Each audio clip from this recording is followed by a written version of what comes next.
from the Del Mar Bar here at TAM 2013. Hello, Skeptic Zone!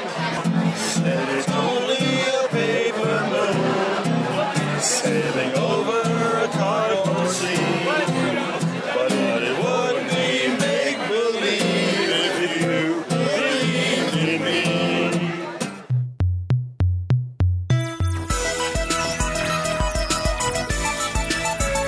Welcome to the Skeptic Zone, the podcast from Australia for science and reason. Here are your hosts, Richard Saunders and Stefan Sojka.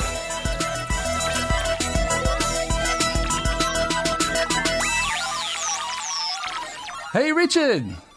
Hey, Stefan. What the hell was that? You mean right at the front of the show? Well, that was a little clip, a little snip, a little insight to the merriment and mirth and general carryings-on at the amazing meeting in Las Vegas when it was all over and we could all relax. Oh, it sounded like you were having a lot of fun there. Yes, indeed. I know. There was George Harabady's guitar. We're all singing along and people were saying, "Where's Stefan?" Oh, yeah, I'm sure they were. Yeah, that was the uppermost on their mind throughout the whole conference. There's something missing here. Well, that was uppermost on my mind. I wasn't there, and it was very disappointing, very depressing. But you had a great time, I hear. It was a wonderful time. The amazing meeting in Las Vegas is always a wonderful time. And Stefan, can you believe it? Believe what? This is a skeptical show. No, I don't believe it. Convince me. You have to believe it. You have to believe it because there's evidence. This is show number 250. 250? Yeah. That's insane, Richard. What have you been... You need to get a life, really. I do. I must admit it, I do. 250? My goodness. For the 4th of August, 2013. 2013. So when did we actually start? Was it, about 5-6 years ago or something? It was 2008 in late August, I think, something like that. Wow. The archives are there. Yes, how about that? Man, you have to get a gold medal for consistency. You've kept it up the whole time. If for nothing else, then at least consistency, yeah.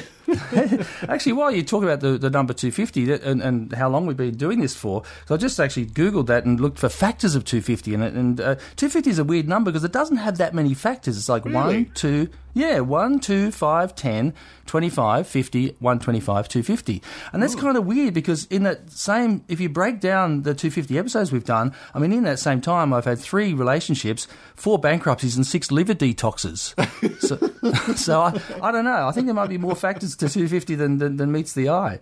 But maybe wow, there's something to this numerology after all. Oh, there could be. I'll go and consult my chart. Yeah. So Richard, you must have a massive bumper show lined up for such a big number.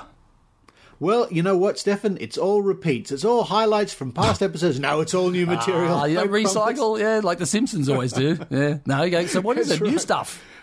We have a interview with Brendan O'Brien from 60 Second Science. This is a project for students and others to put up a video clip demonstrating science all within 60 seconds. Okay, that's pretty cool.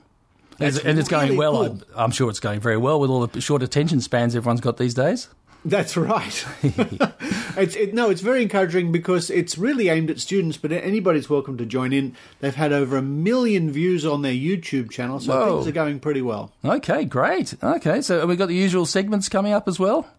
We certainly do. We've got a week in science with our good friend Dr. Paul Willis from the Royal Institution of Australia. We have Penny Chan with a penny for your thoughts. Hey! She put up a very interesting Facebook profile photo the other day of I think it's her. She painted herself as a skull or something. It looked pretty awesome. Have you seen that? She's pretty groovy, Penny. Yeah, she does some pretty way out things, you know. Yeah, the makeup artist stuff, pretty impressive. Pretty impressive. Anyway, I'm going to chat to Penny just to catch up, which I did at the amazing meeting. As you did. After that, as you do, and after that, she interviews a man by the name of Kyle Saunders, who has written a new comic strip called Carbon Dating, where science and relationships meet. Very funny stuff. So lots of nerds trying to get dates. That could be interesting.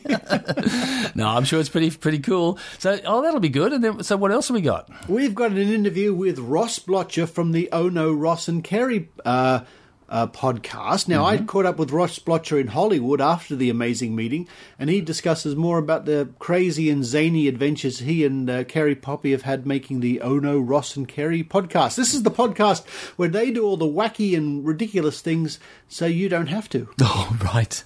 We don't have to either. We're a very straight, normal kind of podcast, aren't we? Very conservative. I think so. I think we are. I think so. Well, if we stay around for 250 episodes, I think we must be doing something right anyway. I hope so. That's right. And to round off the show, we have part 2 of Maynard's series of interviews with Marlowe Cassetti, who was one of the guys who worked at NASA when NASA was really getting started. Ooh. And today, Marlowe's going to tell us about early UFO reports. Oh, there were plenty of those. Yes. There were some of those, yes. Oh. So now, I had an interesting time last night. I was doing one of my regular gigs about a bit of a combined 40th birthday party, and these Skeptic Zone groupies came up to me, and they actually, I know you get lots of them, Richard. You know, everywhere you go around the world, people trail behind you and asking photographs. But this was my first Skeptics groupies. There was 3 of them came up and they said they love the show, and they've been listening to us for quite some time. And wow. it was quite good. I was a bit uncomfortable because I was at a rock and roll gig and they were calling themselves groupies. I didn't know what to do next. But they actually were some lawyers, and they said they do a bit of pro bono work here and there for the sort of organisations that the Skeptics are. So actually, I want to do a bit of a call out if they're listening to this episode. Get in contact with us, because I've actually got a few clients I need to chase up some money and sue. But yeah, no, they really were quite keen to be involved and things. So, it was great to meet them. So, wow. Hi, guys. Yeah. Skeptic Zone groupies at a rock and roll concert. Oh, it was phenomenal. I honestly, I didn't know what to do. I was confused.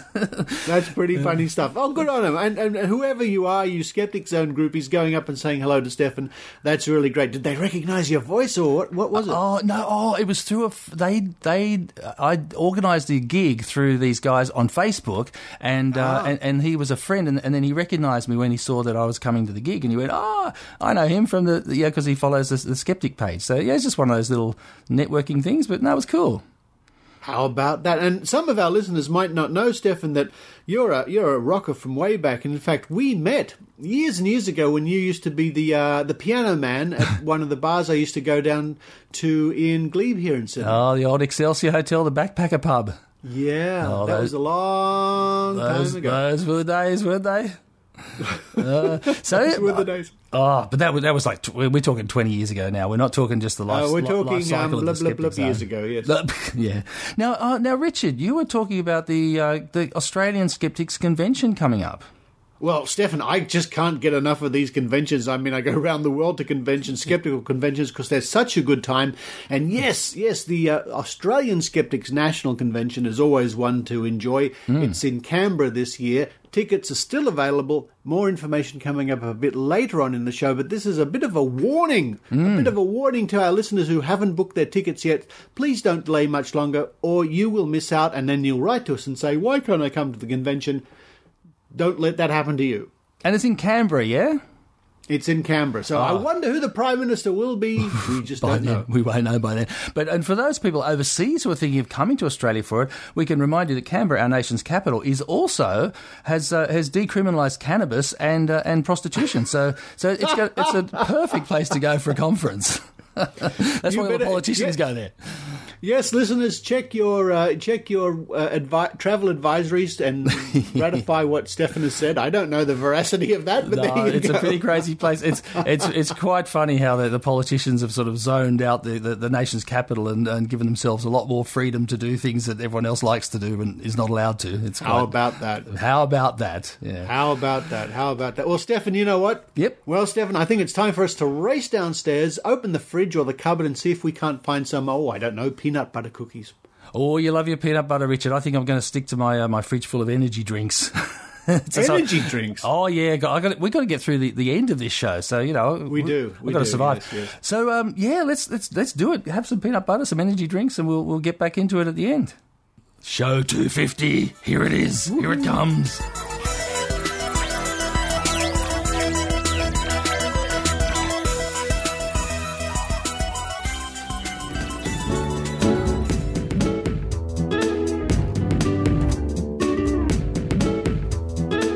Well, as I mentioned at the top of the show, we're going to be talking to Brendan O'Brien, who's involved with a wonderful project, and I've been very honoured to be asked to be a judge in this project. This is the 60-Second Science. On the line, Brendan O'Brien. Hello, Brendan. Hi, Richard. How are you? And greetings to all your listeners out there. All my listeners out there send you their greetings back, I'm sure. And what's really exciting is that all our listeners, all the Skeptic Zone listeners, can get to view the videos which are currently being uploaded into competition for 60-Second Science. And what a concept it is, getting students and others to convey a scientific point in 60 seconds. How did this all start? Well, it started in about 2006 when I was working in a number of schools down in northeast Victoria, and we did some projects with video, and it just grew from there. We started off with 6 schools, and it became 30 schools. Then it became statewide in Victoria. Then it went Australia-wide and started including citizens of all ages. And then it went global about 2 or 3 years ago, and it's reaching into about 44 countries at the moment. We're getting lots of entries. We had 300 plus entries last year, so it's going very well, Richard, and it's free, and that's important that people realise that. And another thing is we need to be careful of, and that is privacy and copyright. So we take it very seriously. So on our website, www.60secondscience.net, we've got the details of our aims, why we're doing it. We just want to help people better understand the world around us. And the challenge for people that go in the competition is to create a short video that explains an invention or an experiment or a science concept or an idea that they've got that involves science. And the rules are pretty simple. It's got to be less than 60 seconds. And in terms of privacy, we want people to, if they've got anyone who's visually identifiable in there, we've got a consent form for people to fill in, and for people under 18, we've got a consent form for their parents or guardians to sign.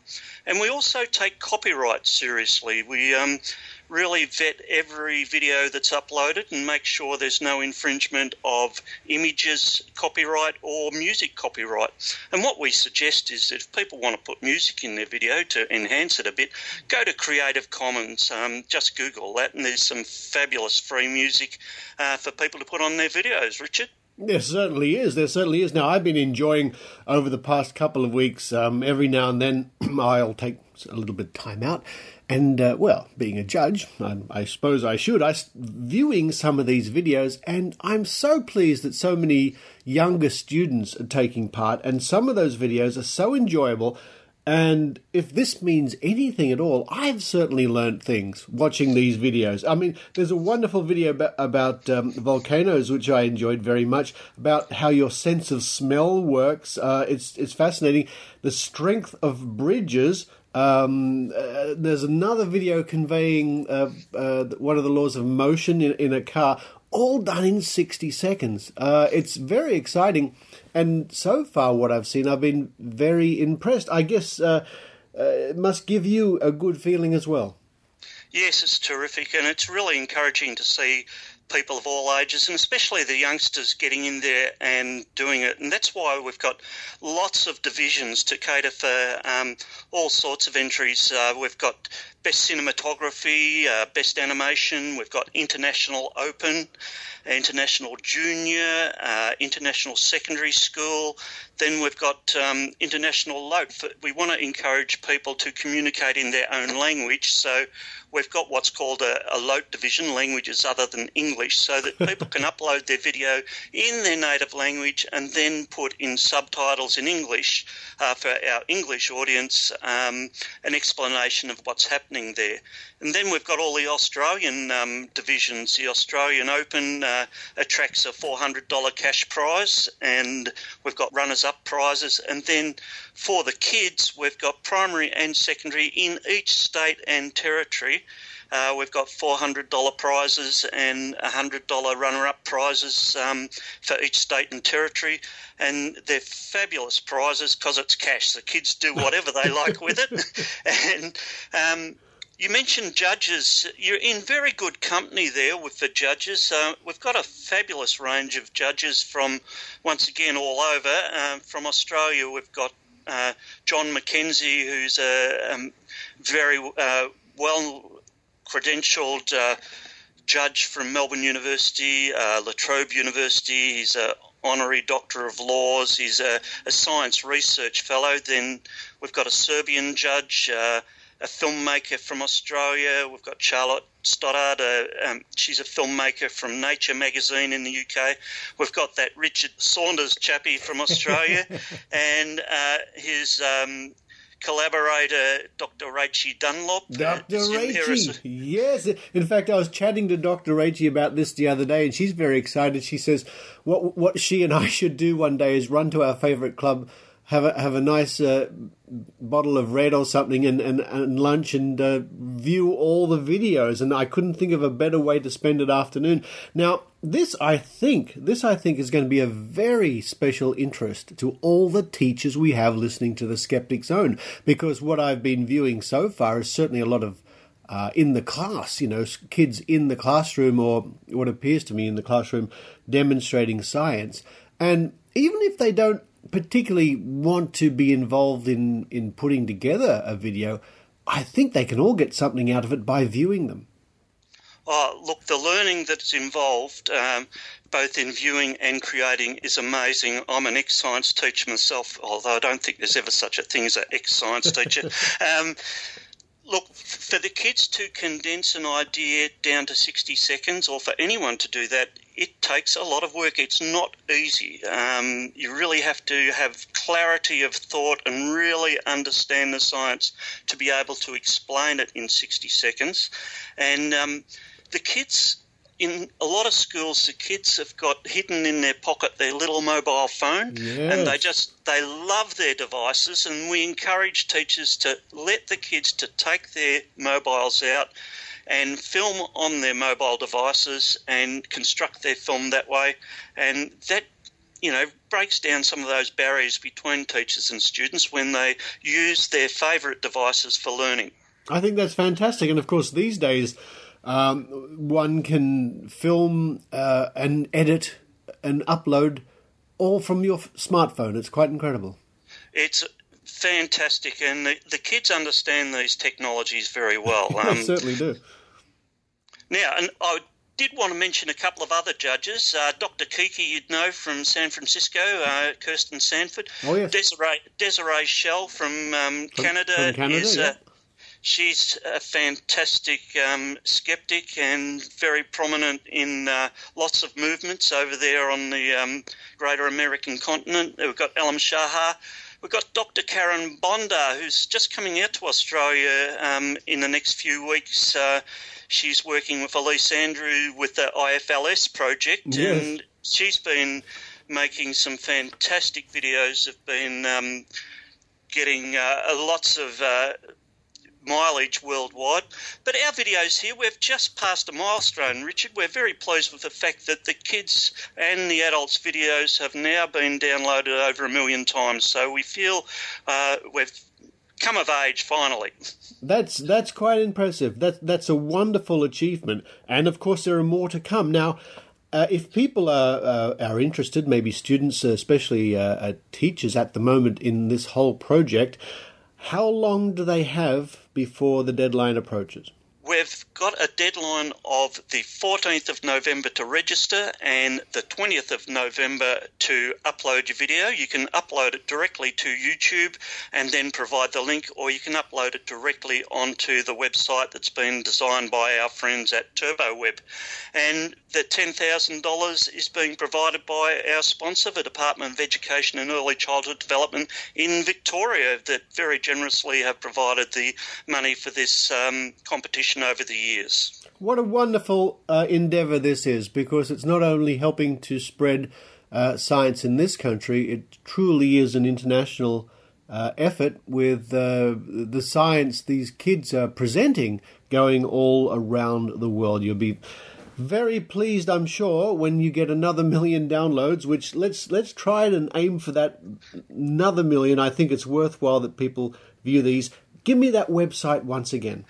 It's 60secondscience.net. If you just Google 60 Second Science or Google science video competition, it comes up as number one. Oh, there you go. What could be easier than that?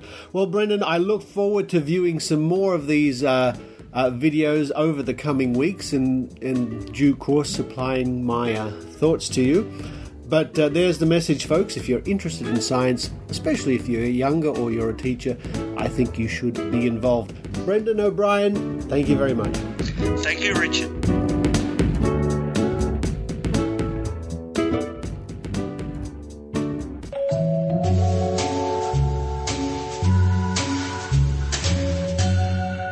Be Reasonable is a podcast from the Merseyside Skeptic Society, featuring Hayley Stevens and Michael Marshall. Each monthly interview explores beliefs from outside of the mainstream, engaging with proponents of those beliefs to examine the evidence and reasoning behind each idea. In July's episode, we speak with Andrew Burton from the anti-abortion activist group 40 Days for Life. Listen to Andy's story and back issues of the show by visiting merseysideskeptics.org.uk/podcasts or search for Be Reasonable on iTunes.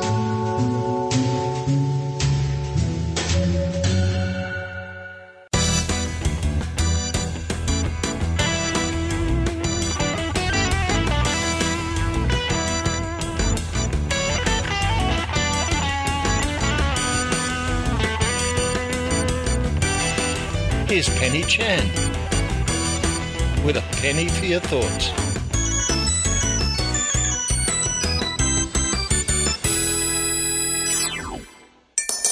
Well, being at the amazing meeting gives me the chance to actually be sitting next to one of our US correspondents, Penny Chan. Hi, Penny. Hi, Richard. Good to see you. Good to see you too. I mean, I saw you last week, but it was over the video link. Yeah. In your kitchen. Yes. It's a good place for it, as any. It is indeed. It's the cleanest place in my house, actually. It's the cleanest That's why I had it. Otherwise, you get to look at all the crap all over my house. Did you hear that, folks? Now the world knows about your house. There we go. Now, great to see you here. I just saw your dad. He's gone. Yeah, he was running around just a moment ago. Yeah. And it's a chance for you, and all of us, of course, to enjoy everything that TAM has to offer, like the great talks and workshops. Yeah. It was good. We just saw Randy and the filmmakers talking about An Honest Liar. Oh, the documentary, yeah. It was really good. It was really, really, really sweet, and Randy announced how he got married just recently. It was so sweet. I teared up a little bit. How cute. And what else have you seen here? Did you only arrive today? Just yesterday. Yesterday, yeah. Early afternoon. Right. And are you going to be more concentrating on socializing? What do you like to do best at TAM, or being in the audience? That is a hard question. I was asking myself the same thing, because I love to see all the people here that I normally only see like on Facebook or on Twitter. So I'm trying to decide at each moment, should I be out like talking to people, trying to find friends, or going to the talks. So I kind of just divide it up. I look ahead and see what's the next talk, and if I'm really into it. I think some of us have the same attitude. Yeah. So. Some of the talks I know the content I've seen before. Some I haven't, and I'd love to see them, and some of the workshops too. But one thing we didn't mention last week was, of course, not only are you our reporter in Los Angeles, that you're the chief engineer on the Solar Flare. Oh yes.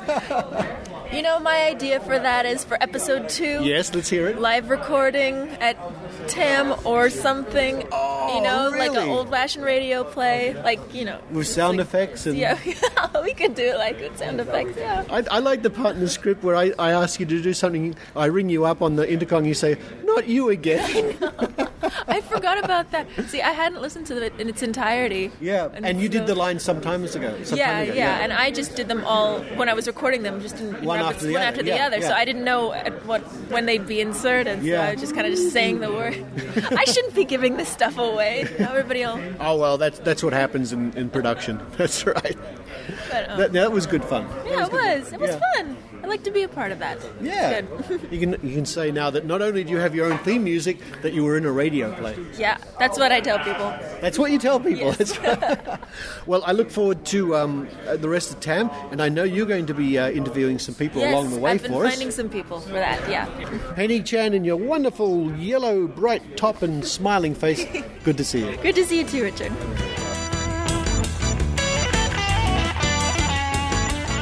So this is Penny Chan reporting live from TAM at the South Point Hotel, Casino, and Spa. And right now I'm right outside the kids' room, so if you hear any laughter of children, that's why. So, about 2 nights ago, I was hanging out at the Del Mar Lounge with all the other cool people, and this fellow comes up to me and he hands me this funny little flip book and says, I'm launching my new comic strip tonight, and I'd like you to...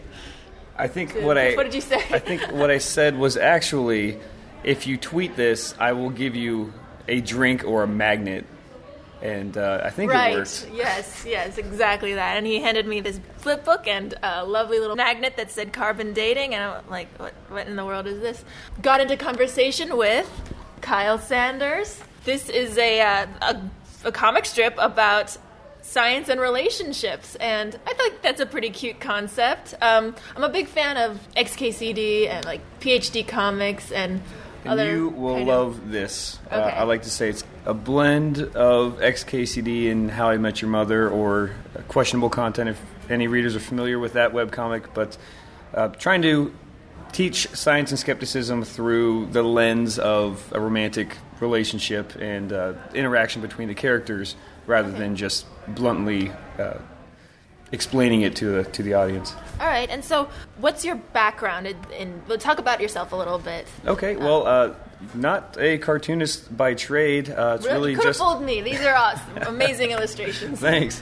I got my start in cartooning just as a hobby at the Air Force Academy, where I went to school. I graduated with a degree in space systems engineering, and then went on to pilot training and have been a pilot in the Air Force for 4 years now. And this has always been on the back burner, but now I'm at the point in my career where I can have the time to pursue this, and I've been taking a week off every month to get the comic strips done. But I moved to Little Rock via Texas, not bastions of science, either place. But you grew up in Texas? I grew up all over the country. Oh, okay. But I was stationed in Oklahoma, Texas, and Arkansas, which, for those of you in Australia, right in the middle and not exactly the most scientifically literate states. So to meet other science fans and other geeks, I founded Little Rock Skeptics in the Pub, which I've been hosting with my co-host Ben Bell for 3 years now. That's very cool. So, is there you mentioned there's an arc actually within it, or there's so it has an ongoing plot arc. It is a comic strip. It comes out twice a week on Tuesdays and Fridays. Online, you better give that. Yes, carboncomic.com. Okay. They come out. Each one's a 4-panel strip that comes out on its own, but there's a character development and a plot arc that originally was about a single guy who met a lot of irrational women, and each irrational woman explained a different concept in pseudoscience. But then I met a girl, a long-term friend of mine, who wound up moving in and taking care of my dog while I deployed for 4 months. And during that 4 months, I rewrote the entire thing to incorporate that budding relationship, and that became Carbon Dating. So is it a lot based on real life? Then I take it, kind of. Now my wife, she wouldn't want you to know how much of it is about her, but we actually got married a few weeks ago, and we're here on our honeymoon. Oh, so really? I didn't know that. That's cute. I didn't want to give it away, but that the comic has a happy direction. They do get together. It's not a will they, won't they, but. She's great and supportive, and a lot of what she says goes straight into her character in the book. That's good. You mentioned some online dating stuff in this as well, which I think is an interesting concept, because every person you ask will have a different take on what they, Well, and online dating is just so common now for friends of mine, Air Force guys that just don't have time to get out there, and a lot of friends I know have done that, which I think is another interesting way, because so easily can you read their interests, and as soon as crystal healing comes up, you're like, well, that next, Exactly. So whenever I see somebody, like, because I did online dating, and somebody would give their Myers-Briggs personality test thing right on the first line, I'm like, nope, next one. Idiot, can't do that. Okay, not an idiot, okay, that's mean. I'm just like, no, can't do that. And I think the point is that even those who you can screen up front for those kinds of things, everybody's irrational about something. So each character has their own expertise. There's an athlete, a barista, and all these other aspects that they each bring in their own pseudoscience that the main character has to then address eventually. But it just is wide open for the long haul. The next couple of years, this will be my pet project, and I'm launching it right now at TAM. So it's exciting. What a great place to plug it. And so you say you've got about, the book you said has 50. Yeah, I made a little preview, just comic strip book to show folks with the first 50 comics. I've got, almost the first book completed, but they go up 2 at a time. So I think there's about a dozen online right now, and 2 every week ongoing. So the whole idea is that I could then put these on an iBook or a download, that those who are really into it and want to read ahead and don't want to wait a couple months could just download it for a few dollars, and then that'll go to a charity. Cool. That's great. Some kind of a science education charity to be determined. So, do you got any swag up online? T-shirts, other side than Matt? No, not yet. I haven't. Really, with webcomics, you have to just build a fan base before you can ever monetize. And I have a career, so I'm not really interested in that so much as just the awareness. Keep it pure. At least until my time in the Air Force is up, and then who knows. Well, thank you for speaking with me, Kyle. I'm so glad that you approached me and all the other people at the Del Mar. It's great. It's just so exciting to meet all these other skeptics here. It's just my crowd. And Wait, how did you find out about TAM? Oh, I originally went to Skepticon 2. Okay. And I was involved in a lot of community building, but Skepticon 2 that was my calling, and that's where I drew the first characters for this, and have been waiting ever since to kind of show it to the world. But TAM, who doesn't know about TAM that's a skeptic? It's fantastic. My first time coming, but it's exciting, and I'm just enthusiastic that I have magnets to give away. It's great. Have you been giving out a lot, though? With people? I didn't make that many. It's just a conversation starter, really, but it's been a lot of fun, and folks seem to like it, which is great. It's, a little bit of validation for me to see people laughing at my comic that I've been planning for so long. I really hope it takes off. What's that website one more time? Carboncomic.com. Easy to remember. Mm-hmm. Carboncomic.com. Kyle, thank you for speaking. Oh, thanks so much for having me. This has been Penny with a penny for your thoughts.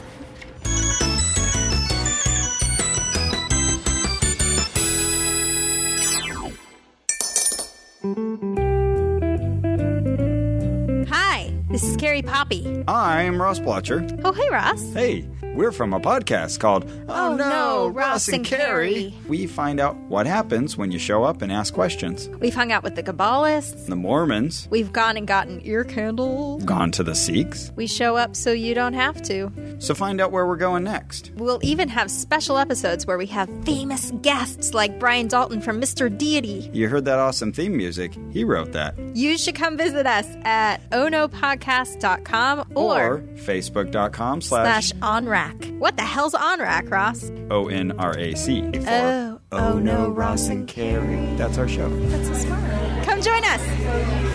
Oh, that music, Ross, that music, it's fantastic. Written by Brian Keith Dalton. Mr. Deity, right? Mr. Deity, that's right. It's Ross Blocher from Oh No, Ross and Carrie. Well, hello. Hello, we're here in Los Angeles having a great dinner with the local skeptics here, the IIG. Yeah, a good turnout today. A good turnout. I'm really having a good time, and I'm so pleased to see you. I saw you at the amazing meeting, but we hardly had time to say hello. Yeah, very briefly. You gave an excellent talk there. Oh, greatly enjoyed it. Here's your money. Thank you very much. That's right. And the money is nicely folded into some origami. It is.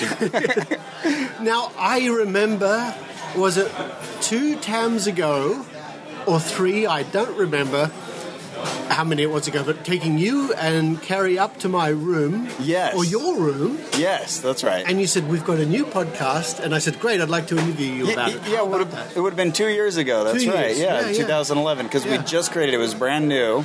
And yeah, you'd interviewed us at that time, and we just had a few episodes under our belt. We'd already gotten started with the Mormons. Yes. And in the 2 years since then, we've been doing a new investigation every month on average.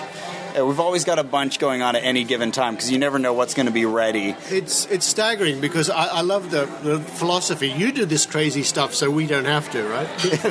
That's right. We put ourselves through some uncomfortable situations and report back so you can avoid that. In the 2 years you've been doing it, there must be some interesting things that happened to you, some highlights. Oh, yeah.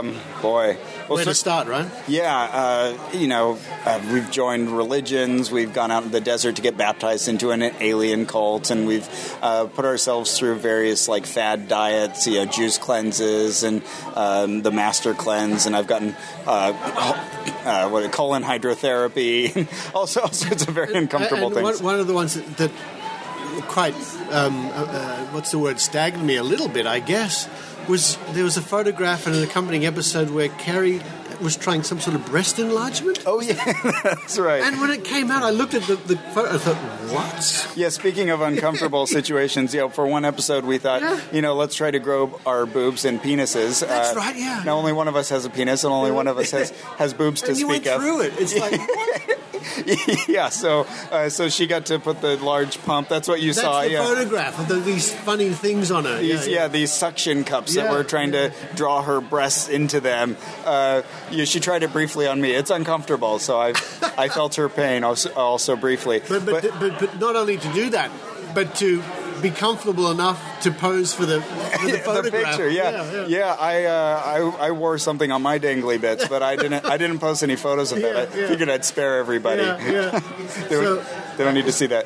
What other medical things have you gone through? If you can call that a medical thing. Yeah, I guess it would be. Yeah, there were a lot of pills to go with that as well. Oh, right. For male enhancement. And, just to spoil that, none of them worked for either of us. So, so much for that whole idea. Medical stuff. Well, certainly the colon hydrotherapy, where they put a bunch of water up your back end. Yes. Trying to think of gracious ways to say these things. Let's see, medical stuff. I remember when I did my first juice cleanse, Harriet Hall wrote a comment and said, really, you shouldn't be doing these sorts of things. This is dangerous. But we kept it to 3 days of drinking nothing but juice. After 3 days, you better start seeking medical consent from a doctor. How did you feel?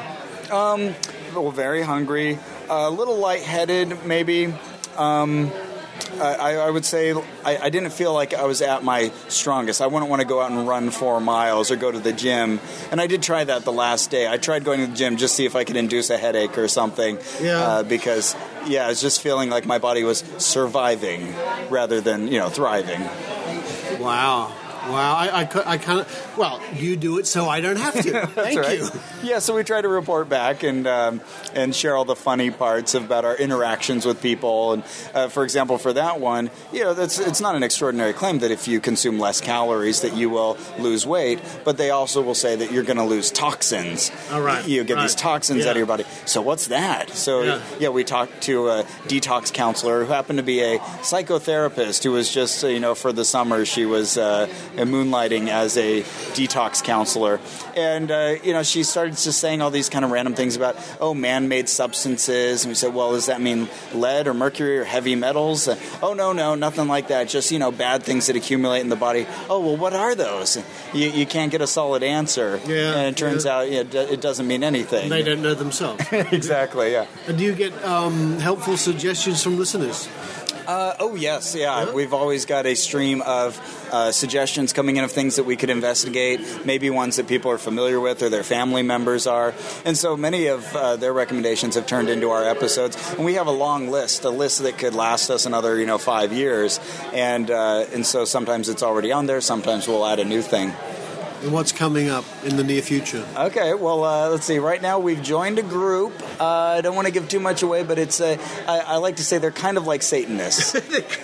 How can you be kind of like a Satanist? Well, yeah, it's all. I was raised in an evangelical Christian household, and it's everything my pastor's ever warned me about. I think that Christians want to think is going on in dark cellars somewhere, that people are, naked and carrying, curved blades and doing, wearing black robes and, creepy stuff like that. And it was all the stuff that I thought, wow, this is, in the Chick tracks. I don't know if you've ever seen those. Oh, Jack Chick is famous, I guess, in America. Jack Chick. Yeah. The cartoonist. Yeah, those, of course. Yeah, yes. Those over-the-top Christian. That's the exact... My father was... No, hang on. Big Daddy is his most famous one, about evolution. Oh, yes. Yes, I'm familiar with it. Yes, okay. Yes. So it was everything that, in his fever dreams that he would assume that, cloaked, robed, dark Satanists are doing.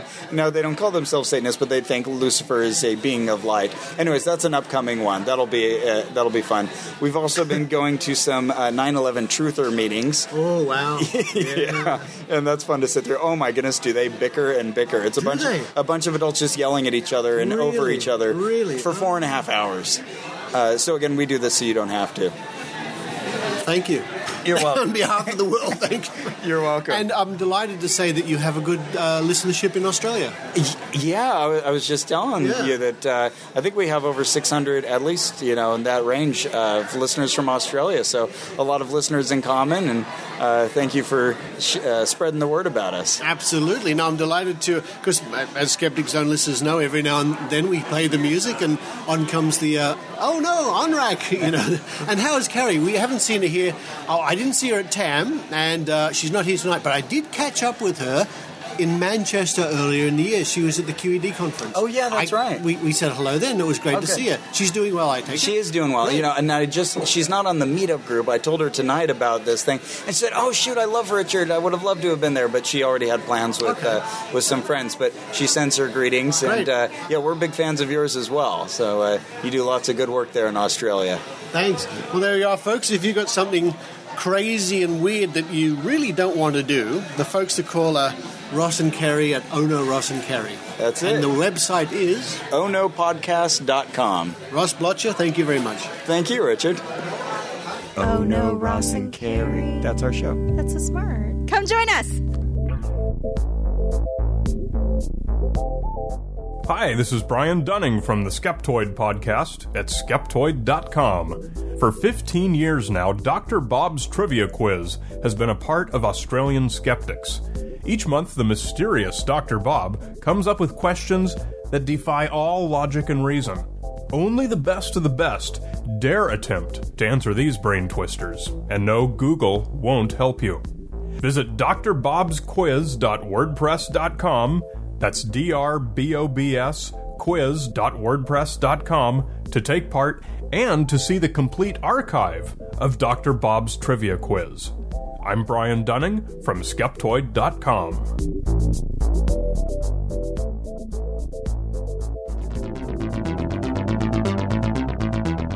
Welcome to A Week in Science from RiAus, bringing you the science news you need to know. This week in Science News, we saw a new sustainable prawn feed. Are we losing the battle with drugs in sport? And does the full moon mess with your sleep? The old wives' tale that a full moon affects your behaviour may actually have an element of truth to it. A Swiss study measured brain patterns of volunteers as they slept in a lab, along with their eye movements and hormone secretions. And what do you know? When there was a full moon, deep sleep brain activity dropped by 30%. They took 5 minutes longer to fall asleep and slept for 20 minutes less overall. Also, levels of melatonin, that's the hormone that regulates sleep cycles, decreased when there was a full moon. All this happened despite the volunteers not knowing the phase of the moon. It looks like our battle against drugs in sport is doomed to fail. Research from the University of Adelaide shows that the cost of testing athletes is so high and the probability of detection so low that sports authorities can't properly tackle the problem. Researchers looked at 93 different sports and estimated that a drug-using athlete tested 12 times per year only has a 33% chance of being picked up. To detect 100% of doping, we would have to test each athlete 16 to 50 times per year, costing about $25,000, which is obviously not sustainable. You're listening to A Week in Science from RiAus. And now, 4 science headlines in 30 seconds. Rather than using fish to feed farmed prawns, CSIRO has developed a more sustainable new food. Queenless honeybees still show allegiance to their hive by defending and feeding the colony rather than going it alone. Graphene has been engineered to have a higher energy density, creating a compact and efficient way to store energy. And monogamy in primates may have evolved to reduce the threats of infant murder from males. And now for a bit of fun. This week's science quiz question. Researchers this week suggested that eating what increases your chance of winning a Nobel Prize? A. Goji berries, B. Oats, C. Chocolate, or D. Pizza? Tweet me your answer at RI_Oz, #WeekInSci, and it'll be revealed next week.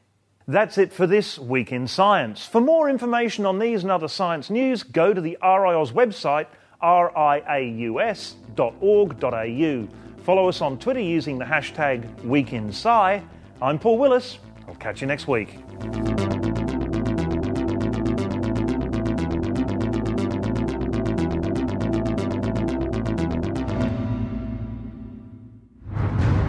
In a world where the truth is a matter of opinion, where messages are received from beyond the grave, and reason is sidelined for magical thinking, only 3 men stand between the truth and a postmodernist abyss. What date is it? 7th, 8th? 7th, 8th? This is impressive. Are these artist impressions? They're not. They're photographs of Chinese lanterns. It's not. We are not well researched. Yeah, because good God, we're full. We don't discuss cryptozoology on this show very often because we don't know anything about it. That's true. That is true. The price gets lower and lower and lower, and then he hits a ceiling. It's a ceiling from the room below. Skeptics with a K from the Merseyside Skeptic Society. Find us on iTunes, or don't.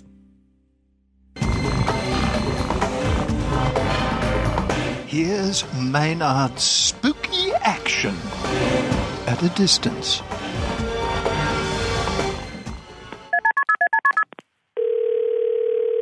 Marlowe Cassetti, as a guy working at NASA in the 50s, 60s, 70s, we want to talk about some conspiracy theories which you've been involved in bunking and debunking. I want to talk about some of the colourful characters at NASA. What about Gordon Cooper, who was involved in the Gemini program and had various sightings of UFOs during his career and claims to have even seen them at Edwards Air Force Base? Yes. Gordon Cooper was one of the original Mercury 7 astronauts. He was the youngest of the 7. He was an Air Force captain when he was inducted into the program. He had previously had an encounter with UFOs in his flying in Western Germany, I believe he was in. And it was reported through the channels and so forth. But later on, before he got into the astronaut corps, he was out at Edwards Air Force Base as a test pilot, but he had a UFO sighting there. It really went on to affect him. He really became an advocate of the government or some world body being very serious about UFOs and so forth. Yes, I believe he represented the cause to the UN at one stage. He wrote a letter to the Director General of the UN, I believe, urging them to set up a impartial committee because I think he felt it was, he really felt strongly that there was something like UFOs. Now, I am very skeptical about UFOs, and I'll ask you to go back into the records. And the first UFO sighting was by a guy named Kenneth Arnold flying in the northwest part of the United States, where he came back and reported that he saw 7 strange planes flying, or something greater than planes, in 1947, and he described them as being boomerang-shaped. They were like airplanes that were boomerang-shaped, and in the press conference that he had after he came public with this, he described them as being flying all together in formation, kind of like speedboats bouncing over waves, or going through a wake of a boat, and that it reminded him of a saucer being skipped across the water like you skip a rock across the water. Now, at that time, a junior reporter who had to make a deadline grabbed his notes and got it in the paper, and he coined the phrase flying saucer. Kenneth Arnold never did. You can find pictures of Arnold with a model of what he saw that looks almost like a swept-wing fighter plane, boomerang-shaped, kind of bat-wing-shaped, and nothing to do with it looking like a saucer. Now, in the era when Gordon Cooper saw a picture of a reported picture of a flying saucer and made a drawing of it. It looked like your conventional pie plates glued together in the center.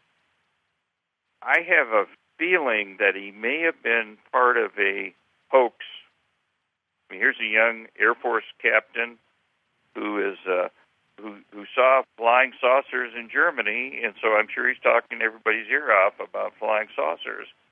And so a couple photographers that were on a project with him came into his office excitedly and said, "Oh, we just saw a flying saucer. It landed on 3 legs, and we got photographs of it and everything, and movie film." And like a good officer, he said, "Okay, get the film developed, make no prints of them. We'll send them off to the right channels. We have a phone number to call for anything, whatever." But they did show him. He couldn't see the movie film. They had developed it. They had developed the still cameras, and they showed him the negative of this object. And according to Cooper, it was a saucer. He never saw it in person. I think his leg was being pulled by the guys that worked for him. I mean, Maynard, you're a jokester. Wouldn't you be tempted to play a joke on somebody who's talking about flying saucers all the time? I guess that's possible, particularly back in that time, but that profile also fits a situation where he saw something that they later on wanted to cover up, Marlowe. Well, that could be very true. That's the other possibility. And that leads to, I was involved in a space-related UFO cover-up. Now, is this during the Gemini missions? Gemini 7 was one of the famous ones. Was that the one you were involved with? No, Gemini 1. I was, at that time, I was working in mission planning, was my home division, but I was on loan to the Gemini program office to be in charge of their launch guidance and control. And so I was at the Cape Canaveral, when we flew that. It was an unmanned mission. It was a Titan II rocket pushing a Gemini spacecraft into orbit, but we didn't release the spacecraft. So the whole stack went up, or the second stage with the Gemini attached to it, went up, and we got into the right orbit, or approximately the right orbit and so forth. And I was monitoring the flight, and all at once, one of the radar systems stations downrange of Cape Canaveral said that they saw a blip on the radar, which looked like something was flying in formation with the Gemini Titan stack. Now, at that time, as opposed to the Soviet Union, which was very closed and secretive, we were throwing the doors open to the press. So they were listening in, and as soon as they heard something flying, a strange object flying in formation with our spacecraft, all hell broke loose. They wanted to know about the flying saucer, what was happening, every detail. And so the communication was shut down, and what had happened to be, I won't go into all the details, but it was the engine bell off the second stage Titan had fallen off and was flying in formation because you're flying at the same velocity and same altitude, so it would naturally, if it broke off, it would be flying in the same path, maybe trailing, maybe leading the Gemini. Now, in those days, the radar was pretty crude. We're talking about 1962, I think it was, and 63, I think it was first. But anyway, the radars were basically operating off the transponder we had on the Gemini, but also we had surface reflecting radars, and they could tell that there was another object flying around. What it turned out, not only how we determined it was the engine, is there was a secret radar on the east coast of the U.S. that had incredible resolution, could actually, instead of seeing a blip, could actually see a shape, and they described the dimensions of the shape, and it turned out it was the same dimensions as the engine bell, big flaring out bulb. So we had a dilemma. The dilemma was twofold dilemma. If we said we knew it was the engine bell, and people say, how can you tell hundreds of miles away what the shape and dimension and because no radars at that time could do it, but we did own that kind of a radar.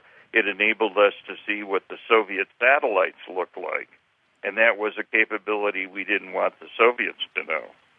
The other thing was the Titan II that we were using is just pretty much the same as the Titan IIs that we had in the missile silos all over the U.S., all pointed at the Soviet Union, and we did not want to tell them that these things were not reliable, that the engines would fall off of them.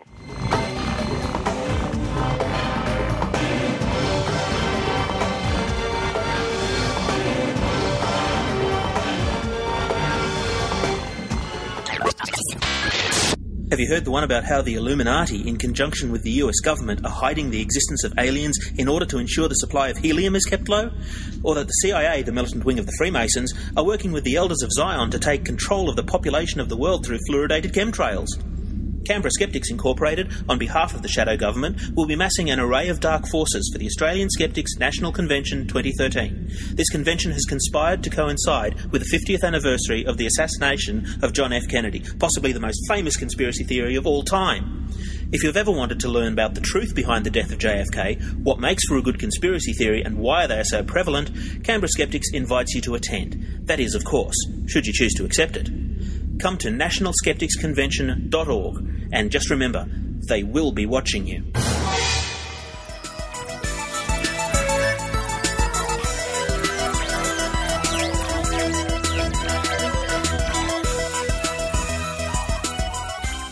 Oh, Richard, you've done it. The bumper show number 250. What a huge one. I really like that stuff that Maynard comes up with. These people he interviews. Wow, the early days of UFOs, flying saucers. How about that? Maynard is a bottomless pit of entertainment. He is. He really is. He's just incredible. And I want to thank Ross Blocher and Penny Chan and everybody else who appeared in today's show. It was really great. And all the people who attended the convention, which I didn't. And also, I know, but also a reminder for everyone to attend the Australian convention, which is coming up in November, as we mentioned earlier. Yes, folks, you've had the word, the message. Is that like the secret, Stefan, if we give somebody the message? Oh, yeah, the message, yeah. Only if you do it psychically through dead people.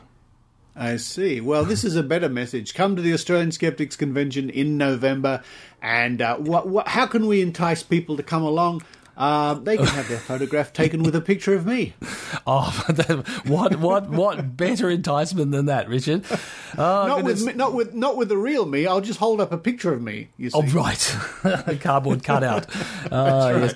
And a reminder for those groupies that I met yesterday that maybe they can make contact with us, and we'll do some networking with them, because that was a lot of fun. Skeptic Zone groupies. What an interesting thought. Yes, well, let's sign off and get out of here for show 251 next time. 251? You mean I have to do this all over again? Oh, well, all right. Richard, you're tireless, and we love you for it. So let's do it. See you next time. Bye. Bye. You've been listening to The Skeptic Zone. Visit our website at www.skepticzone.tv for comments, contacts, and extra video reports.